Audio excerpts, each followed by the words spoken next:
Welcome to the Thursday, March 26, 2020 meeting of the Village of Pinehurst Historical Preservation Commission. Is there anybody in here who feels overly uncomfortable about being here? Because I want to make sure that everybody who's here believes what we have in place is reasonable to what we're doing. Just so everybody understands what that is, between each case, we will take a moment or two to wipe down microphones, particularly those of the public and the tables that people are sitting at, just so you know that. As most of you probably saw, there's a sanitizing hand device out there. You're welcome to, at any time you feel that you need to, step out there and use that device in the middle of the meeting. You don't need anybody's permission, and feel free to do that. Is there anybody who feels overly uncomfortable about being here? Because if there is, we can adjourn that particular case until such time as we can come up with some other kind of arrangements. Seeing no hands or people concerned or getting up and walking out, we will continue then. Also present, I'm going to start next. Starting from my left and going to right, I would ask each of the commissioners to please state their name for the record. Barry Larch. Richard Vincent. John Taylor. Eric Von Salzen. Okay. Also present are Peter Hughes, Senior Planner, and Kelly Brown, Planning and Administrative Assistant. Absent today is Molly Quinn and Jim Chesney. And we have 5 of us, so we have a quorum. The purpose of this Historical Preservation Commission is to approve certificates of appropriateness for the new construction or major work, and to do so by conducting hearings and findings of facts when applications come before us. Our mission is to take no action except to preserve and approve that which is congruous with the special characteristic of the Village of Pinehurst Historical District. This is a quasi-judicial hearing, so anyone desiring to testify must be sworn in, and we are required to consider only facts presented in this hearing. Please note that these proceedings are being video recorded, so we ask that everyone speaking please do so using one of the provided microphones. If you choose not to use a microphone, I can already assure you that there will be nothing on the record verbally that you say. So sitting in your chair and making those, and we will try to control that so that only one person at a time gets to the microphone. So if you want to talk in a case, if we haven't called it and your neighbor or you want some input, please raise your hand and I'll identify you, and then please step up to the microphone so that we can control that. Okay, next starting from my right side this time, I'd like to ask each of the commissioners to disclose any site visits and ex parte communications they may have had. Starting with you, Eric, please. I have visited all 3 of the sites. I would also like to disclose, with respect to the first case on the agenda, I had substantial email correspondence with Mrs. Salvato last year regarding the condominium in which she and her husband live. That had to do with a plaque that was to be awarded to that building. We did not discuss in any way any plans to make any changes to the Salvato unit, such as are proposed in the application we're hearing today. Feel any need then to recuse yourself from the process? I do not. Okay. I also visited all 3 sites. With respect to the one where the proposed project is on the rear of the building, I did not get out and walk around the back. I thought from the drawings and what I could see from the road that was sufficient. And out of an abundance of caution, I will disclose that with respect to one of the other sites, until November 21st, I lived on an adjacent, actually 2 of the properties, I lived in an adjacent property, and I'm familiar with both of them. And then based on that, do you see any need to recuse yourself from the proceeding? I do not. I have visited all 3 properties. Okay. I visited all 3 properties. And I as well visited all 3 properties and had no ex parte communication. Okay, Mr. Hughes. Raise your, Mr. Steed and Ms. Salvato, would you like to come to sit up front, please? Do we need to open a different portion of the meeting? Yeah, you guys need to open the public hearing. yeah, well, first of all, I want to swear you in. Okay. So if you just have a seat for just a second more, and we'll call you up, please. Do you swear or affirm that the testimony you shall give shall be truthful, the whole truth, and nothing but the truth? So help you God? Yes. All right. Do I hear a motion to approve? Well, we're going to waive the approval of the minutes from the last meeting until the next time around. Shall be truthful, the whole truth, and that we can continue this meeting in an expeditious manner. We will address those at the next there. And I would ask all the commissioners, and I'm sure that all of us do, but that you review both the last minutes and this one, so if we have the same proceeding, that we can do that in an expeditious manner. And if you see any need for changes to those, if you would be so kind as to email those to Kelly so that she can already have those addressed and annotated in the meeting so that we can do that in an expeditious manner, I'd appreciate that. Thank you very much. Do I hear a motion to open the public hearing in this matter? So moved. Second. All approve? Aye. Let the record show it was unanimous. This is a public hearing to consider a request within the Pinehurst Historic District for an exterior modification of the roof line with the addition of a covered entry, which will be framed to match the existing archway at 160 Palmetto Road, Unit 10. The property can be identified in Moore County Tax Registry by Moore County PIN number 856-209-161-810. The property owner is Linda and Guy Salvato, and the applicant is Kevin Steed of Custom Construct. As you can see, we are located here at the corner of Cherokee and Palmetto. It's in the core of the downtown area. According to the National Historic Landmark, the property was constructed in 1895 and is listed as a contributing building. 160 Palmetto is located next to other adjacent properties that are also listed as contributing members. And then in 2014, Unit 10 of the Palmetto House received a COA for the addition of an awning over the front entry. However, the applicant never installed the awning in fear that it might damage the structure. The adjacent properties are all built between 1921 and 1896. 220 Cherokee is another property on location that has a covered entry that's arched, and that's where the idea came from in the applicant. The applicant is requesting an addition of covered entry. New porches and entrances on street-facing elevations must be compatible in the height and architectural character.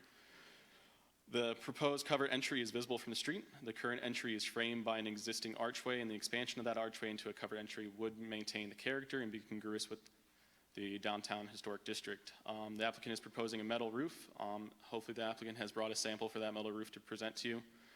Metal roofs are approved, but the commission typically reviews the material before approving. The applicant is proposing to match all existing architecture material and maintain the unique arch doorway. The intent to match all existing materials and the architecture is compatible with the architecture and congruous with the historic district. The site plan here shows that the 2-foot archway is projecting from the front entrance towards Palmetto Road. The 2-foot projection meets all setback requirements and zoning, and it's a minor adjustment to the existing landscape. This is a zoomed in photo of it. This is the existing front elevation. As you can see, there's already an archway there. The proposed elevation modify that archway, projecting out 2 feet. And it mirrors that archway of the door, but also has that window feature that's also arched, so we're maintaining that, architectural design of archways in this structure. And then we have 2020 Cherokee, where we already have an existing across the street arched covered entry. There it is from the front. This is the building material submitted. It's a fixed awning painted block wood to match existing white. It also has it's proposed metal roofing that's included. At this time, I'd like to enter the staff report, presentation, application, applicant's material, photos, site plans, and findings of fact into the record. Anybody have any questions about the report from staff? None of those? Which one of you is going to be speaking first? Okay. And ma'am, if you want to you can set up that one, and we'll make sure both of the microphones are on. I please ask, that one's not. I please ask that any testimony you provide be provided via the microphone, otherwise it will not be on the record, so please be aware of that. And as soon as they're done talking here, we'll get started.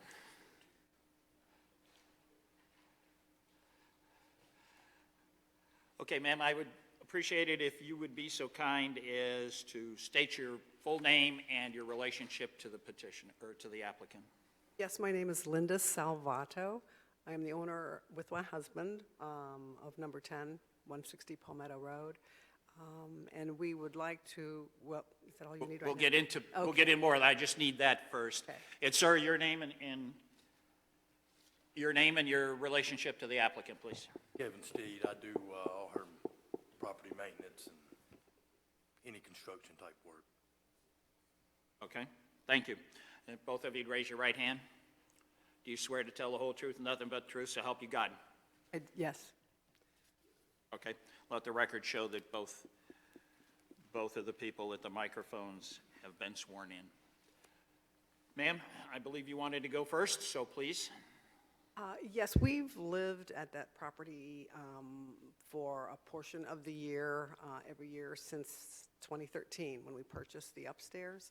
And we did bring that awning idea up to the council a number of years ago, and decided not to do that because we were a little afraid of the insecurity of it.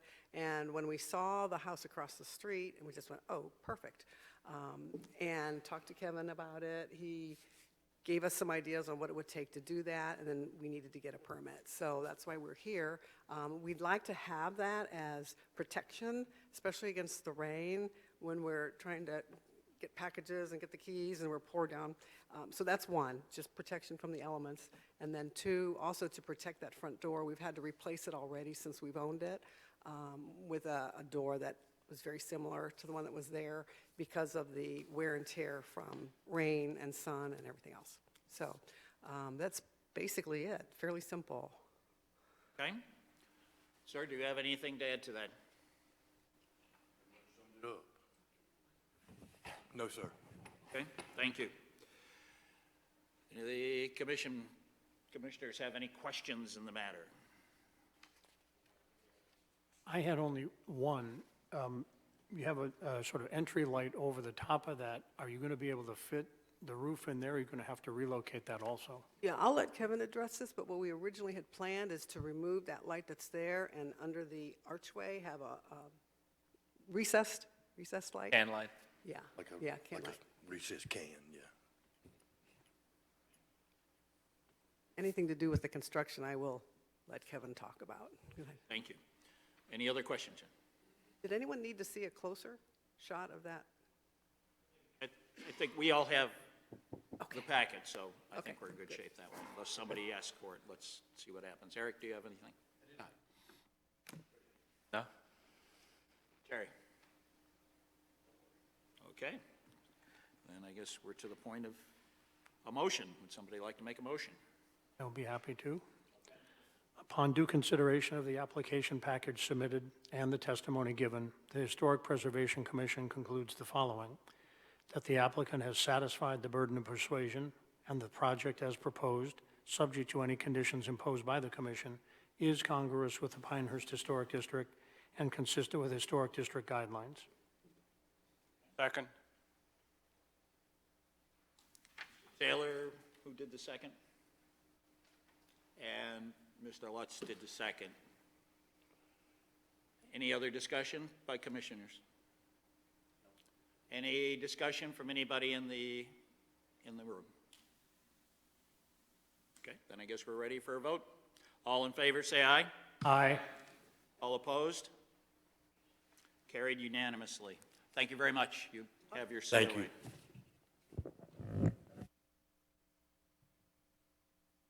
Okay, we're going to take just a moment to wipe down microphones and the tables that were used.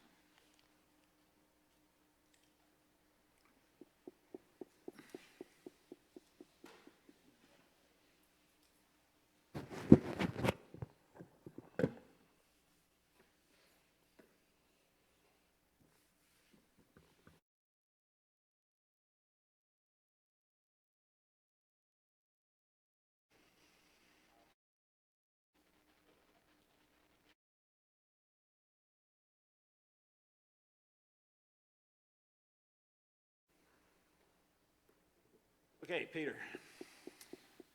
This public hearing is to consider requests within the Pinehurst Historic District for an exterior modification to include the demolition of a primary structure at 50 Everett Road. The property can be identified by Moore County Tax Registry by Moore County PIN number 856-209-067-777. The property owner is the Hazelwood Partnership of Tim Wright and Bart Boudreau, and the applicant is Bart. Here you can see we're located just a stone throws away from 160 Palmetto at the intersection of Everett and Palmetto. There is no record of any previous exterior modifications to the structure. The structure predates most of 2006 when this went into effect. According to the National Historic Landmark, it was built in 1895, and it is located in the historic core. This is a historic structure. The tower is its moniker. The tower was built by James Tufts as a rental property in 1910. It changed from use as a duplex house to a 10-room cottage. In the 1940s, it was sold to the Pinehurst School Board, who remodeled it into an apartment house for teachers. The 2.5-story framed house has the remains of the tower on the northeast corner. The Everett Road porch has been enclosed. The main entrance has been moved to the Palmetto roadside, and the house is covered with an aluminum siding. As you can see in today's photos, we have the tower is gone. It's a pretty big deal, but we have captured that through Bart's record keeping. The applicant is requesting a demolition. The applicant has provided a detailed historic record cataloging the history of the tower. The historic record includes details about the multiple renovations of the property, the recent history of the property, distinctive architectural features of the structure, photos of both the inside and outside the home, and identifies material worth salvaging. The applicant has expressed intention to preserve all mature trees and adjacent properties from damage. The applicant has expressed intention to acquire all necessary permits and complete demolition within 30 days, all in accordance with the Historic District Guidelines for demolition. This is the current site plan of where the house is located. This is the future site plan. The applicant has indicated the intention to split the property between him and Mr. Wright. This is the front elevation. As you can see, it's not the front door. This is taken from the Everett side. This is from the Palmetto side, the left elevation. And then this is the right elevation. And then this is the rear elevation. As you can see, interior photos, these are just a sampling of what was submitted by Mr. Boudreau. He submitted a lot of photos, so I just took some of the more relevant ones. Throughout the building, you have multiple mold and peeling paint issues. You have kitchens that he's identified different accoutrements to be salvaged for later use. The flooring for each apartment that has been identified for salvage, and additional flooring from other locations throughout the house. At this time, staff would like to submit the following into the record: staff report, presentation, application, applicant's materials, photos, site plans, and findings of fact. Anybody have any questions of the staff application? Okay, let it be known that that's entered into the record. Bart, you can come. Either one, your choice, sir. That's good too, as long as that microphone's on. Hello, Yep, it is, thank you. Sir, would you please state your name and your relationship to the applicant? Bart Boudreau. I am the applicant, and I'm a joint owner of the home as it is now. Okay, thank you, sir. Would you please raise your right hand? Do you swear to tell the truth, the whole truth, and nothing but the truth, so help you God? Thank you. Sir, your microphone, please. Well, just to give you a little history about this whole deal, I've been trying to buy this place for probably 6 years now. I've had 11 meetings set up with the guy who owned it, and we just never could hook up or get together. And recently, the gentleman on the corner bought the lot, and I had heard through just rumor that someone was trying to buy it and bring it back to apartments, and something I just really didn't want to happen right there in that area. So anyway, I finally got in touch with the guy that owned the lot. That's Tim Wright, the joint owner, and we talked about it. Matter of fact, that day he was going to put the lot up for sale because he says, "Man, I'm just not going to do it with this open-ended deal with, one, it's dilapidated, and two, what's it going to end up being?" So anyway, we hooked up, finally got with the owner, engaged him, and he was interested in selling it, so that's what we did. I think it's going to be a lot better situation for the whole area. One, we all know the structure as is has been unkept at best. all the historical features that Peter showed in that photograph have just been taken away. It was a great old house back in the day. You can see those two shed dormers they added up on the top and all the windows. That was additions back in the 40s, I guess. So anyway, it doesn't have much historical character. Moving the house gives the guy on the end a lot better buildable lot. I split it with him just to defray some cost. I'll take that 33 feet and bolt it on to 30 Everett, which is my house next door eventually. But we talked to the attorneys, and they told us to demolish the house first, and then y'all can split the property because the house is on both pieces right now, so that's what we elected to do. So we're in position to move as soon as we can. Peter talked about some of the salvage elements. A lot of it's already been taken by the owner. We had a deal that we let him take whatever he wanted, basically. So what's left is the flooring, although I thought the flooring looks great. It's that old heart pine, but since I've dug into it a bit and there's only probably one more refinish left, they're very thin, so they're pretty, but they don't have as much value as I thought they would. Good heart pine floor, real stuff, is $20 a square foot. I'm not sure about this, but somebody will take it. Either we'll sell it or they'll take it out. The treads on the stairways are awesome, so we'll make sure those are taken. The doors and hardware is gone already. The guy who owned it took it. He took the clawfoot tub. He took all those porcelain sinks, so that's gone. That dental moldings is left. Somebody will probably latch onto that. And then he wants the windows before we demolish, which I'm not sure what he's going to do with those. But so that's the intent on that stuff. We're going to try to protect the trees as best we can. We own adjacent property, so we have a lot of interest in doing that. We haven't gone out and gotten any bids or the like on demolition companies. I've tapped Southern Pines and Aberdeen, who they demolish houses from time to time, and they gave me some pretty good contractors to go chase that they've worked with, so we intend on doing that.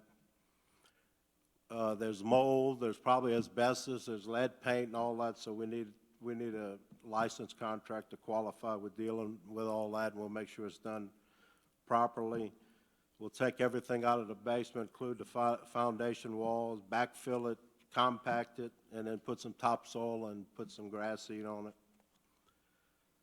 And then longer term, here's something I forgot to mention. We are open to alternatives to demolition. One thing I forgot, though, is maybe the fire department wants to do some training or something. But while we're working this demolition piece, maybe they'll want to get in there early. If somebody wants to take it, we'll make that available to it. They can move it. I see that as a non-starter personally, because that Birdsong Cottage, I tried to move myself, and the village actually shut me down because it took too many trees out of the right-of-way, and that's going to be as bad or worse trying to get it anywhere, getting it out of there. Or if somebody wants to deconstruct it and take all the studs out of the walls, it's all heart pine, I'm sure it'd be good stuff, so we'd be open to making that happen too. The owner of the lot on the end, the joint owner of this property, he's committed to building here. He lives in Wilmington now. He's got some preliminary plans. He doesn't want a big house, less than 3,000 square feet. Wants to make it historic as he can. He says he wants it to look like you can't tell the difference between it and an 1895 house, so he's committed to that. So I think it's going to be an overall improvement for the village, and especially that little area on that little triangle pine straw park. That's all I have to say, I guess. Okay, I just want to add for the reminder to the commissioners that on demolition, we cannot prevent the demolition, but we can extend the period of time, I believe, out to a year to allow that. And Mr. Boudreaux, if I'm correct, you're asking for 30 days, is that? Well, just ASAP. Like I said, it's going to take a while. We've got another permit that Peter shared with me we need to get through. we'd like to bid it and make sure we're not knee-jerking and spend a lot more we need to and doing all that due diligence. Okay, I understand. So we'll do our best to, and I think if it takes us longer than 30 days, we just have to come back and get an extension or through you, or how's that work? We'd work with any other COA, or you just send me an email saying you're actively working on it, and then But our intent is to move as quick as we can, and Okay, I understand, and that was what my question was, is how soon did you want to get to this property? But as I mentioned, the commission cannot prevent demolition. We can only delay it for a period of time, and if we delay it, we have to have stated clear reasons why we would delay that matter. in the 30 days is actually a requirement within the historic district guidelines. That's where that 30 days come from. He has 30 days to proceed with the demolition and finish it. By Yeah, there's other reasons, yeah. Is the 30 a minimum or a maximum? I think it's a maximum. I think that's, just says 30 days. It's 30 days from the start of work, though. Yeah, from the start of work, not from the date of approval. So Oh, is that it? when he Okay. files his demolition permit, going to say, because we And still have, pulls up, it, I believe, up to he a has year. 30 days then. The COA is active for 1 year. Right. The COA would be active for 1 year. However, it must be once upon starting demolition. 30. You've got 30 days from the beginning of the Okay. demolition on. well, that's even better. That gives That's- us a little lead time. Right. The COA, but again, I go back and please somebody correct me if I'm incorrect, if my belief is wrong. We cannot prevent the demolition. We can only delay it, and I believe that delay is a maximum of 1 year. According to the Village of Pinehurst PDO, you guys can only delay. You cannot deny demolition. Okay. Commissioners, any questions? I have one here. Under our guidelines, salvageable architectural materials and features should be identified along with potential buyers or recipients of the salvaged materials. I understand from your testimony that and provided photographs in your application of a lot of potentially salvageable materials. You've indicated you and your co-owner might be interested in taking some of them, but I don't think that's given us a complete picture, and you probably don't have a complete picture at this stage of what the salvageable material, how it would be disposed of. Is that correct? I think I have an idea of what the materials are. I don't have any buyers or have anybody identified that would take it. I'll tell you this, if nobody wants to take the floors, we'll try to sell them first, but if they don't want to buy them, we'll probably give them away. If we can't give them away, I'm going to take them out and put them somewhere. Be in a position after completion of the demolition to provide to us a statement of what disposition you've made of the various salvageable materials, so we would have that in our records. Will do. But just a clarification, let's say I wanted to demolish it with the floors in it. Could I do that? Is that something that you guys would have to approve, or how's that work? It's a Stated, we cannot prevent the demolition. There's Right, nothing but- we can do, but. But these, But I think but Bart's these question is, salvageable materials that are listed, let's say the floors, I mean, they're not worth as much as they were, so I've lost a little energy around. I love the old floors, would love to, but it's going to be very costly to get them out, even if you just get. I think it's up to you. My opinion would be, it would be up to him to determine whether they're salvageable material. If you get in there and look at them and they're not salvageable, if we grant a COA and he wants to demolish everything, he's within his rights to demolish everything. my understanding. I Again, think is your question. Yeah, I have a question for Eric. Why do you want that information? Because there is material in this building that might have some utility for, that would allow it to be preserved, and But it's interior stuff. There's nothing on the exterior that even talked about, and we don't control the interiors. nevertheless, our guidelines require that architectural materials and features should be identified if they're salvageable, and along with potential buyers or recipients of the salvaged material. The applicant has not been able to do that in detail, and I certainly understand that under the circumstances. What I'm asking is, after the fact, could we have the information as to how that part of our guidelines was complied with? I don't want to make that a big burden, but I think No we'd problem. like to have that in our record if you can provide it. And if at the end of the day, nobody wants them and I decide not to take them, I'll just tell you guys that. And Peter's already identified a few people that might be interested, and we're going to work it as hard as I can. Will I pay $5,000 to get them out in the shape they're in? I don't know. But I don't have the whole picture. Matter of fact, I pulled a couple pieces out because I needed them on another house is the only reason I know that they're a lot thinner than I thought. And then we checked a few other places, and it's throughout the same way, so they wore them out over the year. Other questions? Okay, I'm good. I can do it. Ed, you want to make the motion? Sure. Okay, please. On due consideration of the application package submitted and the testimony given, the Historic Preservation Commission concludes the following: that the applicant has satisfied the burden of persuasion and the project as proposed, subject to any conditions imposed by the commission, is congruous with the Pinehurst Historic District and consistent with Historic District guidelines. Second. The motion, and John Taylor seconded. Any discussion by the commission? Any further discussion, I guess, is the answer to the question. Anybody in the audience that wants to say anything in matter of the matter in front of the commission at this point in time? Nobody identified themselves. We'll move on to a vote. All those in favor say yes. Aye. Yes. All those opposed? It was carried unanimously. Thank you. Thank you.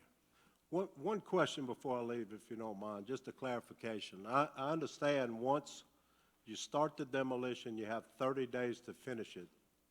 But I think on a COA, major work, you have 1 year, right, to start it? The site just has to be cleaned within 30 days after demolition is complete. Right, but to start the work. To how start the long do work, you the have? COA is good for a year, so anytime between now and Time next year. March 26th. All right, that was my question. Yeah. Okay. I mean, if you've got any remediation or abatement, I'm assuming it's going to be well over 30 days, to take care of that stuff, so. But he could wait 11 months before starting. Correct. And then have 30 days. Okay. That's what I want clarified. Thank you. Welcome. Thank you. Okay. Peter. Short break to wipe down real quick. Okay. We're going to take a moment to wipe down the facilities used. We don't need that microphone. works too. Let's just go this way. Just the one over here? We don't need it. We don't. good. We got two here. Okay, we can know that. So whoever comes up next, do not use the one on my right, please. This public hearing is to consider requests within the Pinehurst Historic District for an exterior modification, include the addition of a rear yard covered porch with retractable screens at 80 Midland Road. The property can be identified in Moore County Tax Registry by Moore County PIN number 856-200-273-170. The property owner is Tess Wheel, and the applicant is Jonathan Landwerman of Jalen Construction. As you can see, 80 Midland is located along Pinehurst number 2, the historic golf course. We are on hole number 7. There is one historic property located at this location, that's 90 Midland. According to the National Historic Landmark, 80 Midland Road is not considered a contributing building. It was built in 1960. 80 Midland Road is located adjacent to number 2. In 2015, it received a COA for the addition of a new driveway. The driveway was approved by the HPC and North Carolina Department of Transportation. The adjacent properties, most of them were built in the 1950s, or 2019 was 74 Midland that came before the commission. And the only other one is 90 Midland, as previously stated, as 1930 was its construction, and it's a colonial revival brick house. The applicant is requesting addition of a covered porch. Additions are considered major work, and the proposed addition will be located in the rear and match the existing architecture. The applicant is proposing to use retractable screening for a portion of the covered porch. The Historic District permits screen and porch porches, but does not talk about retractable screening. The applicant is proposing the use of retractable screening in order to create a more multifunctional space. The proposed porch will result in the removal of an existing pergola on site. Removing the pergola for a more permanent style of construction and more compatible architectural element would improve the congruous look of the structure. The applicant has indicated that all new material will match existing material. Using compatible material is required by the Historic District guidelines. Here's the site plan. The addition will be within the existing setbacks, not create any zoning issues. It will be located 15 feet 8 inches off the side and 65 off the rear. This is the picture of the existing pergola. This is the proposed elevations. The columns that confused me at first, that is for the second story of the house. They're not columns to nowhere. And he shows the screening, and the applicant and the property owner have revised their submission. They are no longer going to use hardy board. They're going to use brick to match the house.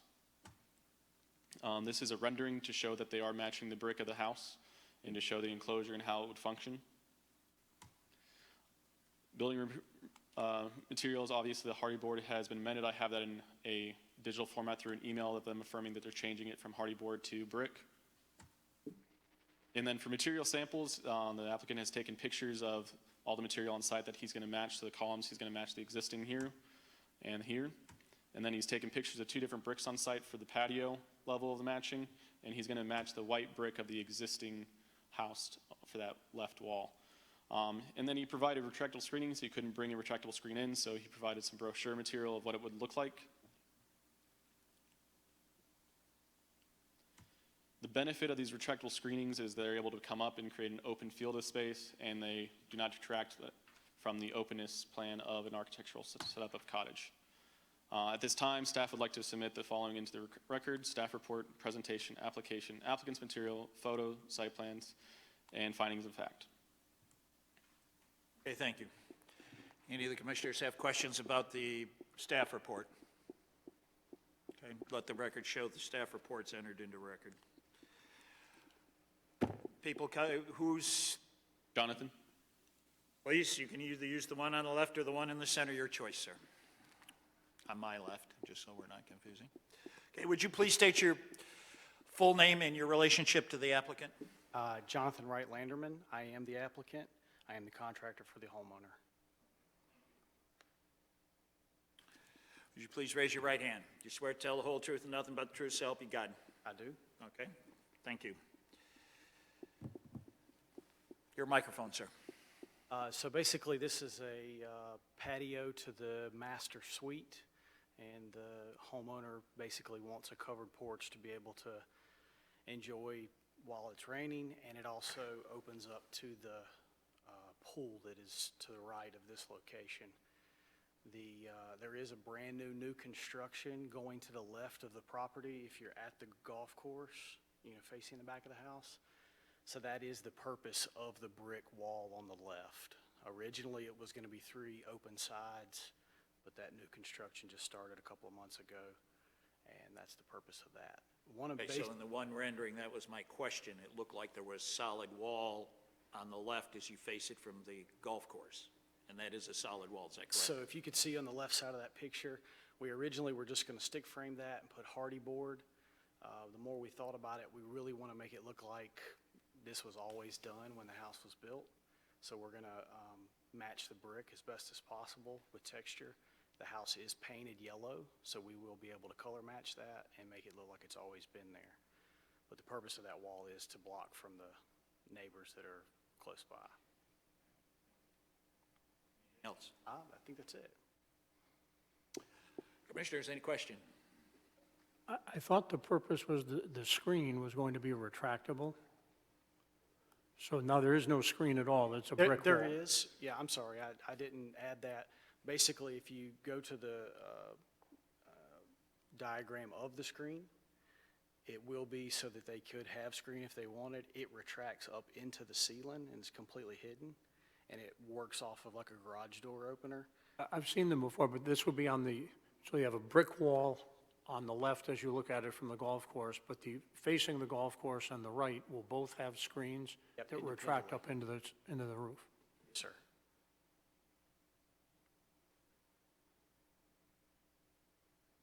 Any other questions? Eric, any questions? I do not have. I think that's Okay. very clear. Richard? Clear. Terry? John, any others? Okay, I have none. I want to make a motion. I'm happy. Go on, but this is, retractable screens are not in conformance with our guidelines? They're not spoken for whatsoever, so Or it's up to you. silent, okay. It could be determined to be congruous. But screened in is allowed. Okay, we'll go with the motion. Go ahead. Richard? Can I make a In comment porches about? are allowed. This is a screened-in porch when the retracting screens are down, which is permitted.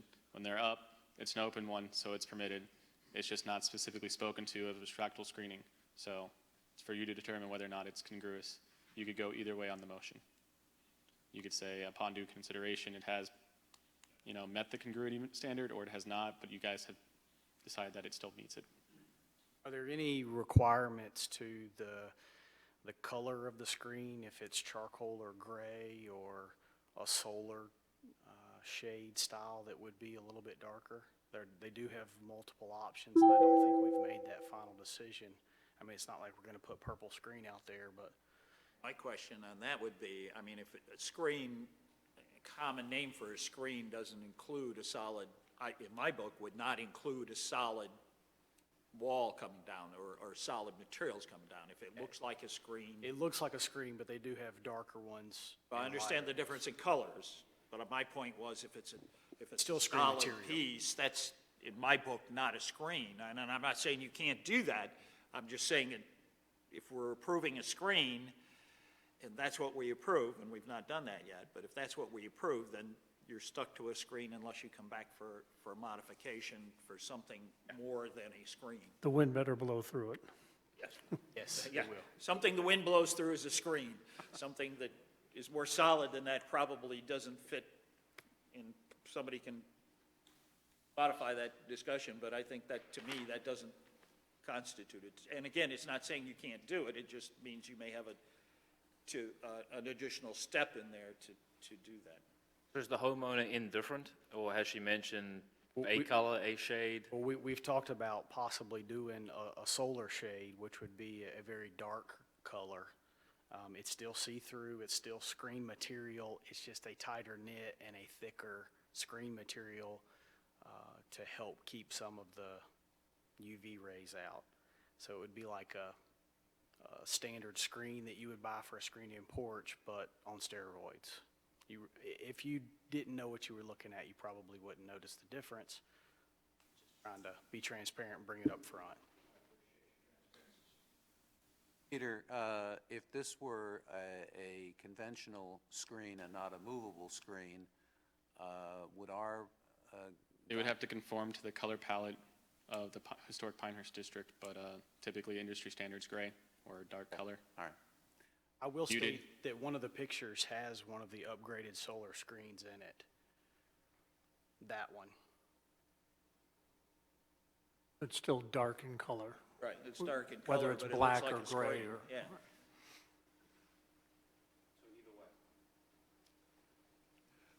If you're going to make the motion, it's your choice. sir. You'll step in if you need to. On due consideration of the application package submitted and the testimony given, the Historic Preservation Commission concludes the following: that the applicant has satisfied the burden of persuasion and the project as proposed, subject to any conditions imposed by the commission, is congruous with the Pinehurst Historic District and is consistent with Historic District guidelines. Second. Made by Richard and second by Terry.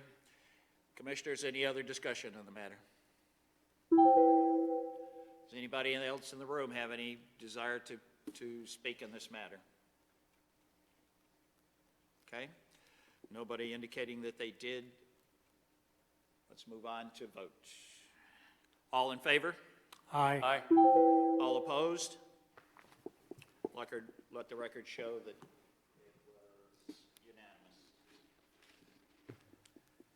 All right, thank you very much, sir. Thank you. Appreciate your time. Well, let's close the public. Move to hearing. close the public meeting.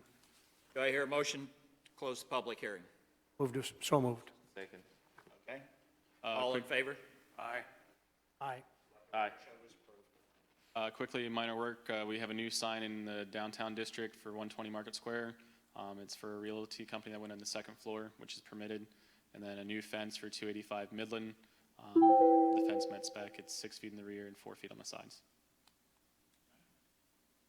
Any questions from the commissioners on the minor work? Indicated? Do I hear, is there any other business that we need to conduct? Do I hear a motion to adjourn? So moved. Second. Meeting's adjourned. Thank you.